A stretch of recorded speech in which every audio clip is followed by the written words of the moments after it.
There's a band that has released 15 albums, an EP, 2 live albums, and 4 compilation albums. This band has 4 platinum albums in Canada, 2 West Coast Music Awards, and 8 Juno Award nominations. This band is in the Canada Music Hall of Fame and has a BC Entertainment Hall of Fame star. They've had several singles in the Canadian Billboard charts and released dozens of videos. They are considered one of the most important Canadian bands of the 90s. Their songs have been used in TV dramas, and an American band covered one of their songs, and that cover went on to sell millions of singles and albums, and earned itself a spot in a soundtrack of a popular TV show. This in turn earned the original creators of the song, the band we're talking about today, an induction into the Canadian Songwriters Hall of Fame. You can find lots of music videos on YouTube, interviews with the band, live recordings of their performances. On the net, there are many interviews with the band or articles, and the introductions to all of these start off saying about how great this band is, how significant it is. And yet there are next to 0 videos on YouTube of people talking about this band. I have found several album reviews, all done by the same person. I saw 1 reaction video, and then there was 1 other video, mine, talking about this band's music. Elsewhere on the internet, I found somebody had created a list of his 18 favorite songs by this band. But aside from that, there are no ranking the albums of this band, no discussions of the band's discography, no talk about the band's history. It's unbelievable because you can find on YouTube videos of people talking about Nickelback, of Sum 41, the Bare Naked Ladies, Blue Rodeo, Tea Party, Sloan, Tragically Hip, pretty much anyone who's been anyone in the Canadian music scene in the last 30, 40, 50 years. Why is nobody talking about this band?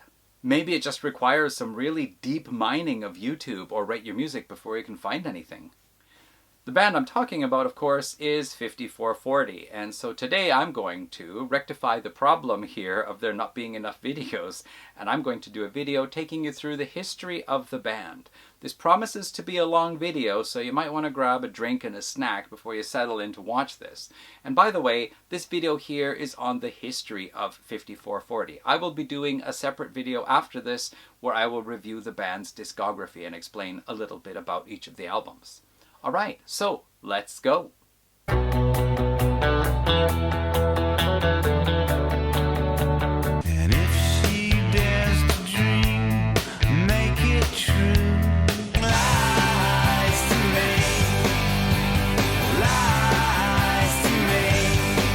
Come on, get up. I wanna take you away from all of this. I'm waiting for the next sky train, standing in the rain. I say I'm lost, 'cause I'm lazy. Here she comes, cold in the sun. Waiting for her. Baby ran, she ran away. Why she ran, I got to say that girl is broken. Can't think why you move so slow. You stop me when I want to go. Leave me, please leave me now. Brad Merritt remembers a new kid being introduced to his high school class back in January of 1977. He said he was the palest kid he had ever seen, and he had paint splattered on his pants. This new boy, Neil Osborne, was unlike anyone he'd seen before, and he just knew he had to become friends with him. The two teens were attending South Delta High School in Tsawwassen, a part of Delta, British Columbia, Canada. In grade 12, they shared a love for history and adored their history teacher. They also shared a love for music. Neil has said in a previous interview that he was introduced first to early 70s classic rock via his older brother, and then later on he became interested in jazz fusion. Neil left after graduation to attend Berklee School of Music. However, he didn't stay there very long, and soon Brad called him and said, "You've got to come back home again. There is this really cool scene going on in Vancouver right now." The two young men enjoyed checking out bands at the famed Smilin' Buddha Cabaret, which was built originally in the 1950s and a rather classy establishment, but by the late 70s it had become a dive and a popular hangout for the East Van punks. This was also one of the main venues to catch Vancouver's robust underground scene of punk, indie, new wave, no wave, and what have you. With Neil on guitar and vocals and Brad on bass and also occasionally doing vocals, the two of them formed a band and teamed up with drummer Ian Franey. They chose the name 5440 based on the American expansionist slogan 5440 or fight. Back in the time of James K. Polk's presidency, America was looking to expand its borders. The area between the 42nd parallel to the border of Mexico and the 54 degrees 40 minutes border to Russia was known as the Oregon Territory in the US and as the Columbia District in Britain. America set its claim to the Russian border at 54 degrees 40, whereas the British wanted to set their border at the Mexican border at 42 degrees latitude. James Polk initially offered a compromise, deciding to settle the border at 49 degrees. However, the British were not having it, and the American expansionists really wanted the border to go up to 5440. When Texas declared itself independent, it seemed that there might be a war on the southern border, and James Polk didn't want to be fighting a second war on the northern border. So once again, he made the proposal to the British to split it at 49 degrees, but he would give Vancouver Island and the Gulf Islands to the British. This was accepted. However, in establishing the border at 49 degrees along the mainland, a very small curiosity occurred.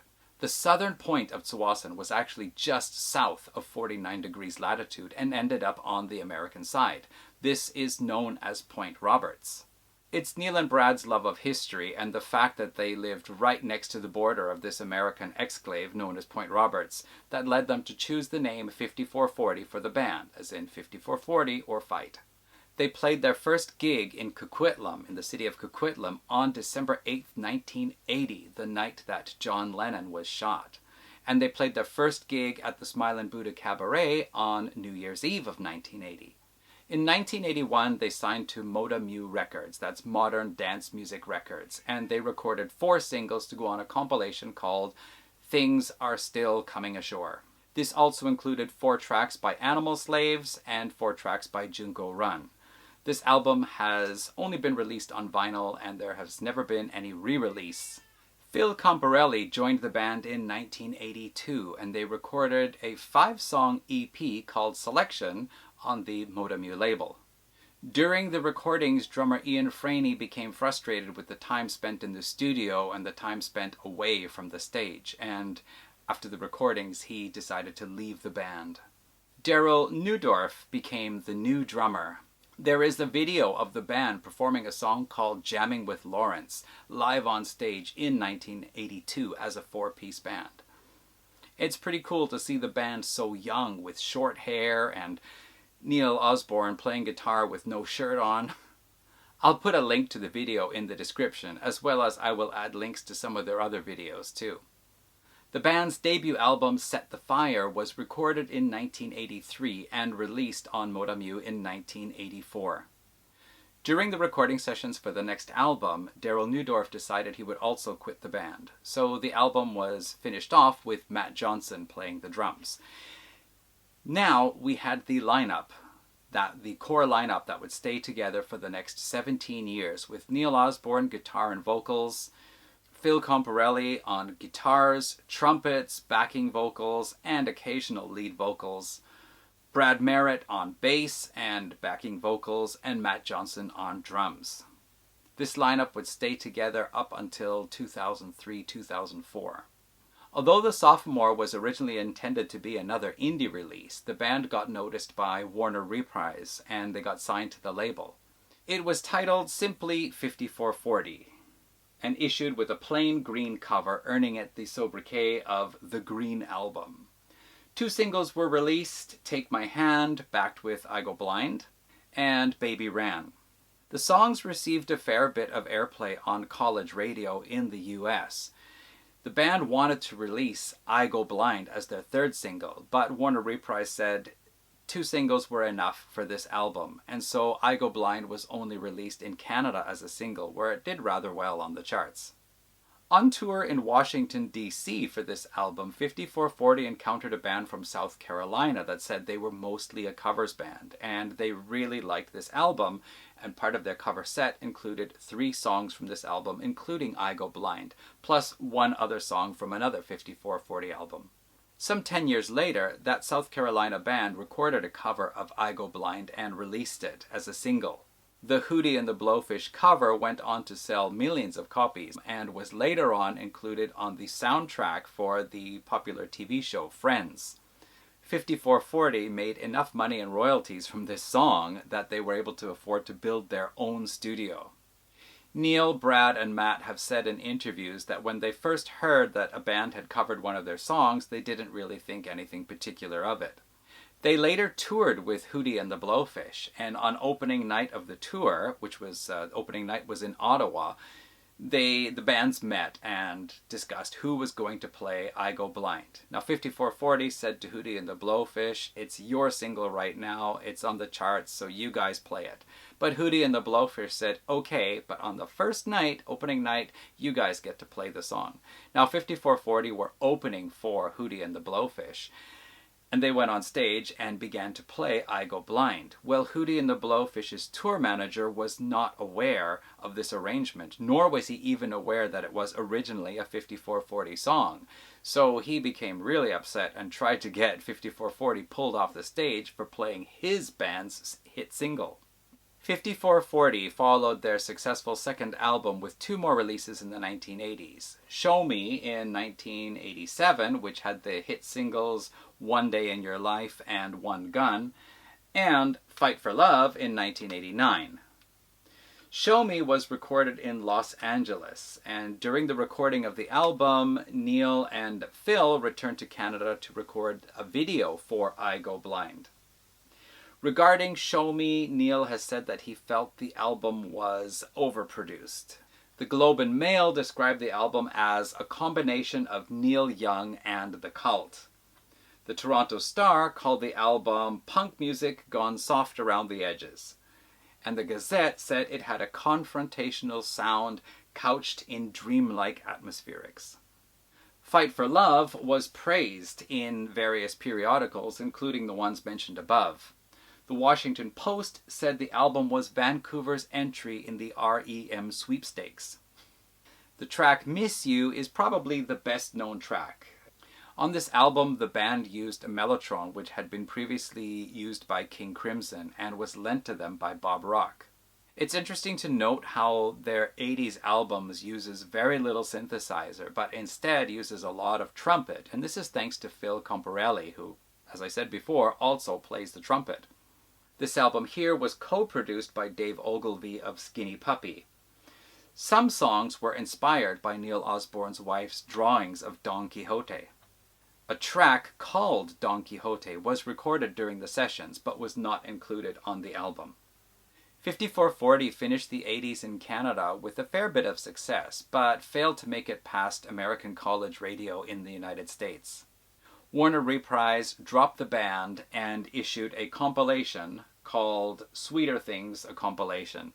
This includes songs from the second album, the self-titled second album, from Show Me, from Fight for Love, as well as the title track from their debut album Set the Fire, and 2 other tracks, one called Sweeter Things, which was recorded back in 1984, and the previously mentioned Don Quixote song was also included on the compilation.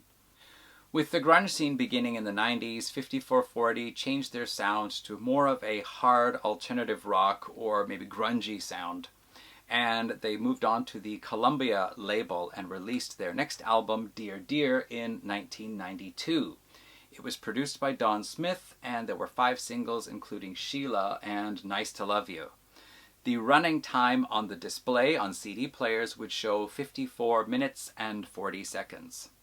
The album went platinum in Canada, but it was the band's first major label release that was not released in the United States.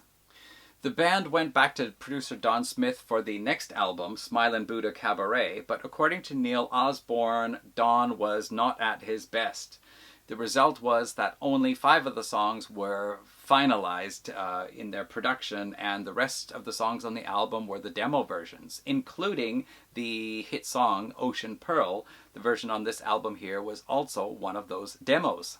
Other songs, other singles from here included Radio Love Song, Assaholic, and Blame Your Parents. The album was named after the famous club where the band had played their show back on New Year's Eve 1980, the Smilin' Buddha Cabaret. And the cover pictures the sign as well as details of the sign. The sign actually went on sale at some time during the 1990s, and the band purchased the sign and took it with them on their tours. They later donated the sign to the Vancouver Museum. The album also went platinum in Canada. For the next album, the band was recommended by producer Steve Drake to try to write an album of 10 pop songs. Brad Merritt says that was actually a very difficult thing to do. The album Trusted by Millions was released in Canada in 1996 on Sony and included the singles Lies to Me, Crossing a Canyon, and Love You All. The song Lies to Me was used in an episode of the teen drama Roswell. This was the band's 3rd straight platinum album in Canada. Revolver Records in the UK released a special metal cigarette case version of the album with 13 tracks instead of 12 and a slightly different running order. 2 of the tracks from the Sony release were removed from the album and 3 other tracks not on the Sony release were put on instead. These tracks are Nothing Ever Happens, I Wish I Knew, and Puddle of Love. Also in 1996, 5440 were asked to record a tribute song to the soundtrack for Hardcore Logo, the movie Hardcore Logo directed by Bruce McDonald. Instead of releasing a soundtrack to the film, including the music used in the film, various bands were asked to record a tribute song to the fictional punk rock band Hardcore Logo. 5440 recorded a song called Rock and Roll is Fat and Ugly, and that appears on this album. Also, around this time, Neil Osborne took part in a debate with Bryan Adams about the CanCon regulations, the regulations that say that Canadian broadcasters must include a certain percentage of Canadian-created content. Bryan Adams took the viewpoint that these regulations create mediocrity in Canadian music, whereas Neil Osborne said it gave Canadian artists a competing chance against their British and American counterparts. The next 5440 release was a compilation album called Sound of Truth, the Independent Collection, and this includes the songs from their EP selection from 1982, as well as their 1984 debut album Set the Fire. The 4 songs from the Things Are Still Washing Ashore release way back when were not included on this compilation. For their 1998 album Since When, 5440 decided to go for a more stripped-back sound, including more acoustic guitars, as well as some orchestration. There are also some female guest vocalists, including Camille Henderson, who is the daughter of Bill Henderson of the band Chilliwack, Joannie Bai, and Tanya Hancheroff, all guested as vocalists on this album. Some of the songs on this album have a slight country feel to them, which may possibly have been an influence of the band performing together with Blue Rodeo. I'm not exactly sure, but I kind of suspect it. The single off this album, the title track Since When, became the band's highest charting single in Canada, reaching number 9 on the RPM chart. 5440 finished off the 1990s releasing a double album called Heavy Mellow, where the first disc was their songs played or performed normally with the electric guitars, and then the second half was a reinterpretation, an acoustic reinterpretation of other popular songs of theirs. For their next album, the band moved once again in a slightly different direction. The album Casual Viewin' includes a bit more of a modern R&B sound. There's a bit of sampling. Once again, we have female vocals on there. I think there's a bit more of a smooth groove feel to the album. There are, of course, still some of 5440's more regular alt-rock tracks, such as the tracks Unbend Your Mind or Big You Up. Let's see here. Singer Coco Love Alcon guests on 3 tracks here on vocals, and the album title, Casual Viewin', comes from the song Broadway Melody of 1974 by Genesis, which includes the lyrics Marshall McLuhan, Casual Viewin'. And the band says that they were influenced by Marshall McLuhan at the time, and so they decided to reference that from the lyric of the Genesis song and the album's title. The title track was released as a single with the video of the band touring in Southeast Asia. In fact, the cover actually shows them on the roof of some buildings there, which appear in the video of the song. 2 compilation albums were released next. The first one was Casual Viewin' USA, which was released by Network, the band's label in the United States. The compilation album included 4 songs from Casual Viewin', 2 from Since When, 2 from Trusted by Millions, and then 1 each from Smilin' Buddha Cabaret, Dear Dear, and Show Me, as then also 2 songs from the self-titled album. The songs Baby Ran, I Go Blind, and One Gun from the Warner Reprise albums had to be re-recorded for this compilation. In 2002, a 19-track compilation called Radio Love Songs, the singles collection, was released. It included 2 new tracks, Love Rush and Plenty Emotion, as well as the 3 previously mentioned re-recorded tracks from the Warner Reprise albums, plus also One Day in Your Life was also re-recorded for this compilation. The track listings of the 2 compilation albums are quite similar in some ways. However, this one here with 19 tracks just has that much more material. But the Casual Viewin' USA album has those couple of extra tracks from Casual Viewin', actually 3, which do not appear on here, plus 1 song from Since When, which does not appear on here. Still, if you are getting into the band for the first time, this would actually be a pretty good place to start, in spite of the fact that the Warner Reprise 4 Warner Reprise songs are actually re-recordings and not the originals. With a double live album and then 2 compilation albums, it would seem that the band's classic period is actually marked as coming to an end here. And in a way, this is kind of true. Basically, from the self-titled album featuring Baby Ran and I Go Blind up to Casual Viewin', that's where the band had their biggest chart success. In there, they had 4 platinum albums in Canada, as well as their singles and videos, reaching the charts. The album Since When from 1998, giving them their highest charting single. After this point here, any future compilation releases or live albums do not include any songs from these forthcoming albums, which I think is a bit of a shame, as I personally really love the next 3 albums.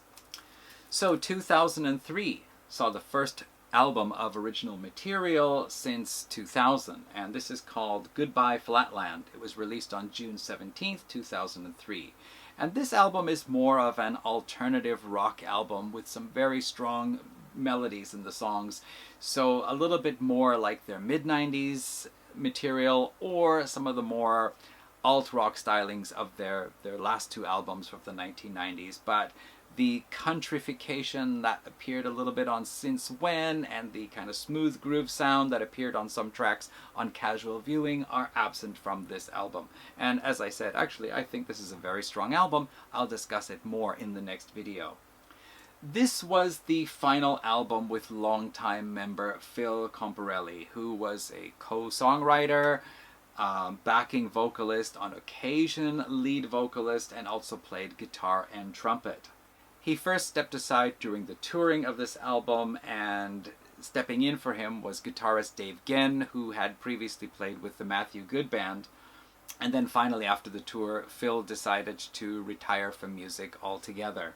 Dave Genn became a permanent member of the band, joining Neil Osborne, Brad Merritt, and Matt Johnson for the recording of their 11th album, Yes to Everything, which was released on True North Records in 2005. This album here pursues more of a rock sound. I feel some tracks might be similar to some early AC/DC or maybe something from the Stones, We Tattoo You. There are still some songs that also have that very typical 5440s alternative rock sound, but others are more of this, 3-4 chord hard rock style. And personally, I think it's a great album. Once again, I will be talking about it more in the next video. The album was recorded in the Warehouse Studios in Vancouver with Warren Livesey, who had produced albums for Midnight Oil and Matthew Good, producing this one here. Also in 2005, Warner Strategic Marketing released a compilation album called The Essentials, consisting of songs mostly from Fight for Love, Show Me, and the 5440 self-titled album.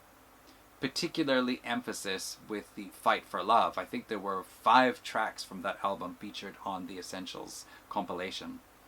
But there were also a couple of tracks included from Dear Dear and Smilin' Buddha Cabaret. Northern Soul was the band's next release. It was preceded by a single release with an animated video created by Soul Friedman. It was the title track. I'll put a link to the video in the description. This song addresses the irrelevance of war and was inspired by Canadian troops being sent to fight in Afghanistan. And the song also features Neil's daughter, Coral Osborne, doing a duet with him. The title track has a kind of call and response with the male voice singing and addressing the female and the female voice responding. Neil Osborne said in an interview that this anti-war theme runs through several of the songs on the album. A video for the second track, Snap, was also released. In 2011, 5440 released Lost in the City with a video for the title track.